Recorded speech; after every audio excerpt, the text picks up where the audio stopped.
एक छोटे से भूले हुए गांव में रघु नाम का एक किसान रहता था। उसकी दुनिया, आपको पता है, बहुत सिंपल थी। ये मिट्टी, धूप और बारिश से बनी थी। उसके चेहरे की लाइंस कहानियां सुनाती थीं। वे कड़ी मेहनत और लंबे दिनों की कहानियां थीं। उसके हाथ खुरदरे थे, जैसे किसी पुराने पेड़ की छाल। रघु जमीन को बहुत अच्छे से जानता था।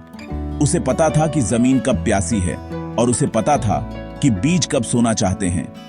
उसकी जिंदगी उसके छोटे से जमीन के टुकड़े से बंधी थी। इससे उसे खाना मिलता था, लेकिन इससे उसे बहुत सारी चिंताएं भी मिलती थीं। हर सुबह वह सूरज के आसमान को रोशनी से रंगने से पहले जाग जाता था। वह अपने खेतों को देखता और एक छोटी सी प्रार्थना करता था। रघु ज्यादा बातें करने वाला आदमी नहीं था। उसके काम उसके लिए बोलते थे। वह सुबह की पहली रोशनी से लेकर तारों के दिखने तक काम करता था। उसका घर मिट्टी और फूस की एक छोटी सी झोपड़ी थी। यह साधारण थी, लेकिन प्यार से भरी थी। वह अपनी पत्नी सीता और अपने 2 छोटे बच्चों के साथ रहता था। उनके लिए वह अथक परिश्रम करता था। वह चाहता था कि उन्हें अपनी जिंदगी से बेहतर जिंदगी मिले। वह उस जमीन का मालिक नहीं था जिस पर वह खेती करता था। वह एक किराएदार किसान था। इसका मतलब था कि उसकी पैदावार का एक बड़ा हिस्सा जमीन मालिक को जाता था। यह एक भारी बोझ था, लेकिन वह इसे बिना शिकायत के उठाता था। वह कड़ी मेहनत की गरिमा में विश्वास करता था। सीता उसकी शांत शक्ति थी। वह बहुत कम में घर का इंतजाम करती थी। वह चावल और दाल के साधारण भोजन बनाती थी। वह बच्चों के पुराने कपड़े सिलती थी। वह यह सुनिश्चित करती थी कि उनका छोटा सा घर शांति की जगह हो। बच्चे, राम नाम का एक लड़का और लक्ष्मी नाम की एक लड़की, उसकी खुशी थे। उनकी मुस्कान देखना उसका सबसे बड़ा इनाम था। वह उन्हें दुनिया देना चाहता था, लेकिन उसकी दुनिया बहुत छोटी थी। यह उसके खेत की सीमाओं और उसकी खाली जेबों की गहराई से सीमित थी। वह अक्सर उन्हें धूल में खेलते हुए देखता था। उनकी हंसी शांत शामों में गूंजती थी। जिंदगी एक लगातार संघर्ष थी, बोने और काटने का एक चक्र। कभी कभी बारिश मेहरबान होती थी, दूसरी बार वे उसके छोटे से खेत को पूरी तरह से भूल जाती थीं। एक खराब फसल का मतलब भूख था। एक अच्छी फसल का मतलब अगली सीजन तक बस गुजारा करना था। कभी भी कुछ भी एक्स्ट्रा नहीं होता था।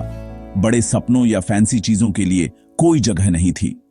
उसकी जिंदगी सादगी का एक सबक थी। उसे छोटी छोटी चीजों में खुशी मिलती थी।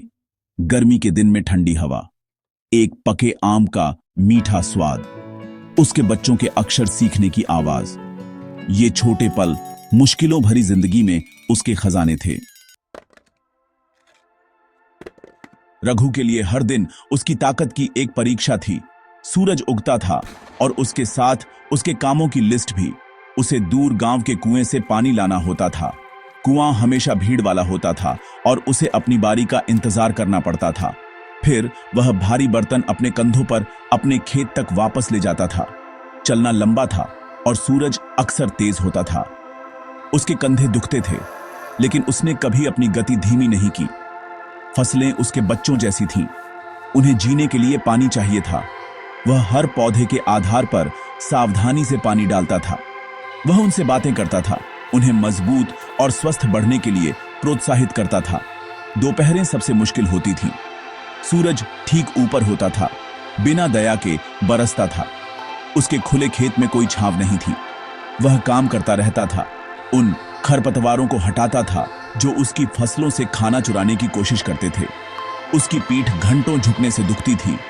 पसीना उसके माथे से टपकता था और उसकी आंखों में चुभता था। कभी कभी उसे गर्मी से चक्कर आते थे, लेकिन वह बस अपने चेहरे को अपने पुराने कपड़े से पोंछता और काम करता रहता था। उसे पता था कि अगर वह रुक गया तो उसके परिवार को खाने के लिए पर्याप्त नहीं मिलेगा। उनके भूखे चेहरों का विचार उसे दर्द से गुजरने की ताकत देता था। उसकी शामें अपने परिवार के साथ गुजरती थीं। एक साधारण रात के खाने के बाद वह अपनी झोपड़ी के बाहर बैठता और तारों को देखता था। वह चाहता था कि वह अपने परिवार को उन तारों जितनी उज्जवल जिंदगी दे सके। उसका बेटा राम अक्सर एक नया खिलौना मांगता था। उसकी बेटी लक्ष्मी एक रंगीन ड्रेस मांगती थी। रघु का दिल दुखता था। वह इन साधारण चीजों को अफोर्ड नहीं कर सकता था। वह उन्हें कहानियां सुनाता था, बहादुर राजाओं और जादुई जमीनों की कहानियां। उसने अपने शब्दों का इस्तेमाल उनके लिए एक दुनिया बनाने के लिए किया जो वह अपने हाथों से नहीं बना सकता था। यह उन्हें सपने देने का उसका तरीका था। रातें अक्सर नींदहीन होती थीं। रघु जागता रहता था, अपने कर्जों के बारे में सोचता था। उसे गांव के साहूकार का पैसा देना था, ब्याज बहुत ज्यादा था। यह एक ऐसी जंजीर थी जिसे तोड़ना मुश्किल था। वह अगली सीजन के बारे में चिंतित था। क्या होगा अगर मानसून फेल हो गया? क्या होगा अगर कीटों ने उसकी फसलों पर हमला कर दिया? ये चिंताएं उसके सीने पर भारी पत्थरों जैसी थीं। वह अपने सोते हुए परिवार को देखता था। उनके शांत चेहरे उसे लड़ने का एक कारण देते थे। उसने खुद से वादा किया कि वह हार नहीं मानेगा। वह अगले दिन का उसी हिम्मत से सामना करेगा। उसे करना ही था, उनके लिए। रघु एक गरीब आदमी था, लेकिन वह सपनों में अमीर था। उसका सबसे बड़ा सपना अपने बच्चों के लिए था। वह नहीं चाहता था कि वे उसकी जिंदगी जिए। वह चाहता था कि वे एक अच्छे स्कूल में जाएं। उसने अपने बेटे राम के एक टीचर बनने का सपना देखा। उसने राम को एक क्लासरूम में खड़े होकर दूसरे बच्चों को पढ़ना और लिखना सिखाते हुए कल्पना की। उसने अपनी बेटी लक्ष्मी के एक डॉक्टर बनने का सपना देखा। उसने उसे एक सफेद कोट में गांव में बीमार लोगों की मदद करते हुए कल्पना की। ये सपने उसके गुप्त खजाने थे। उन्होंने उसे उम्मीद दी। उन्होंने उसकी कड़ी मेहनत को सार्थक महसूस कराया। वह जानता था कि शिक्षा ही गरीबी के चक्र से बचने का एकमात्र तरीका है। उसका परिवार उसके ब्रह्मांड का केंद्र था। वे उसके हर संघर्ष और हर बलिदान का कारण थे। सीता, उसकी पत्नी, उसके सपनों को साझा करती थी। उसने हर एक सिक्का बचाया जो वह बचा सकती थी। कभी कभी वह एक वक्त का खाना छोड़ देती थी ताकि बच्चों के लिए ज्यादा हो। वह उनके लिए स्कूल बैग बनाने के लिए पुराने कपड़े सिलती थी। वह रघु पर विश्वास करती थी। वह जानती थी कि वह एक अच्छा आदमी था जिसने बहुत कड़ी मेहनत की थी। उसका सपोर्ट एक ठंडी हवा जैसा था जिसने उसकी थकी हुई आत्मा को सुकून दिया। एक साथ उन्होंने एक टीम बनाई। उनका लक्ष्य सिंपल था, अपने बच्चों के लिए एक बेहतर भविष्य। उनकी एकता उनकी सबसे बड़ी ताकत थी। बच्चे अपने पिता के संघर्षों की गहराई को समझने के लिए बहुत छोटे थे, लेकिन वे जानते थे कि वह उनसे बहुत प्यार करता था। राम एक होशियार लड़का था। उसे सीखना पसंद था। वह हर रात एक अकेली मिट्टी के तेल के लैंप की रोशनी में पड़ता था।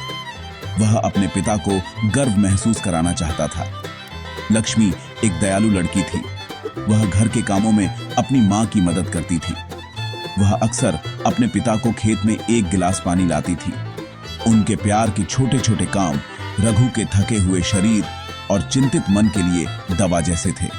वे उसकी उम्मीद के जीवित सांस लेने वाले प्रतीक थे।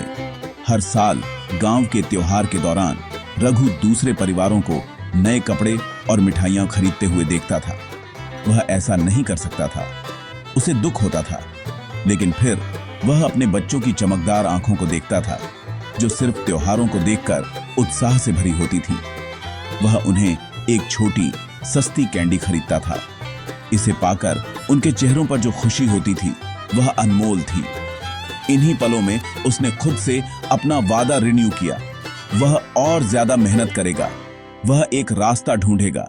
उसके सपने सिर्फ उसके लिए नहीं थे, वे उन छोटे हाथों के लिए थे जिन्होंने उसे इतनी कसकर पकड़ा था। एक दिन शहर से एक आदमी गांव आया। वह एक एग्रीकल्चरल ऑफिसर था और वह किसानों को खेती के नए तरीकों के बारे में सिखाने आया था। कई गांव वाले स्केप्टिकल थे। वे अपने पुराने तरीकों के आदी थे, लेकिन रघु अलग था। वह क्यूरियस था। उसने ऑफिसर की हर बात ध्यान से सुनी। ऑफिसर ने एक नए प्रकार के बीज के बारे में बताया। इसे कम पानी की जरूरत होती थी और यह ज्यादा फसल देता था। उसने ऑर्गेनिक फार्मिंग के बारे में भी बताया, जिसमें महंगे केमिकल्स की जरूरत नहीं होती थी। रघु को उम्मीद की एक छोटी सी किरण दिखी। यह वह मौका हो सकता था जिसका वह इंतजार कर रहा था। यह एक रिस्क था, लेकिन जिंदगी पहले से ही एक रिस्क थी। रघु ने रिस्क लेने का फैसला किया। उसने नए बीज खरीदने के लिए अपनी छोटी सी बचत का इस्तेमाल किया। उसके पड़ोसी उसे मूर्ख समझते थे, उन्होंने पूछा, जो हमारे दादा परदादा के लिए काम करता रहा है उसे क्यों बदलना? लेकिन रघु को विश्वास था। उसने नए बीज बहुत सावधानी से बोए। उसने ऑफिसर द्वारा दिए गए सभी निर्देशों का पालन किया। उसने पहले से भी ज्यादा मेहनत की। वह पहले जागता था, वह देर तक खेतों में रहता था। उसने अपनी नई फसल पर बाज की तरह नजर रखी। सीता ने उसके फैसले का समर्थन किया। उसने हर दिन अच्छी फसल के लिए प्रार्थना की। छोटा सा खेत सपनों का खेत बन गया। साहस के बीजों से बोया गया। हफ्ते बीत गए। सभी को आश्चर्य हुआ। रघु के पौधे गांव के किसी भी दूसरे पौधे से ज्यादा लंबे और स्वस्थ हुए। वे चमकीले हरे थे। वे हवा के खिलाफ मजबूती से खड़े थे। दूसरे किसान आश्चर्य से देखते रहे। नए बीज वाकई जादुई थे। जब कटाई का समय आया तो रघु की खुशी की कोई सीमा नहीं थी। उपज उसकी सामान्य उपज से दोगुनी थी। अपनी जिंदगी में पहली बार उसके पास पर्याप्त से ज्यादा था। जमीन मालिक को उसका हिस्सा देने के बाद भी उसके पास बहुत कुछ बचा था। उसने बाजार में अतिरिक्त उपज अच्छे दाम पर बेची। उस दिन रघु अपनी जेबें भरकर घर आया, लेकिन उसका दिल और भी भरा था।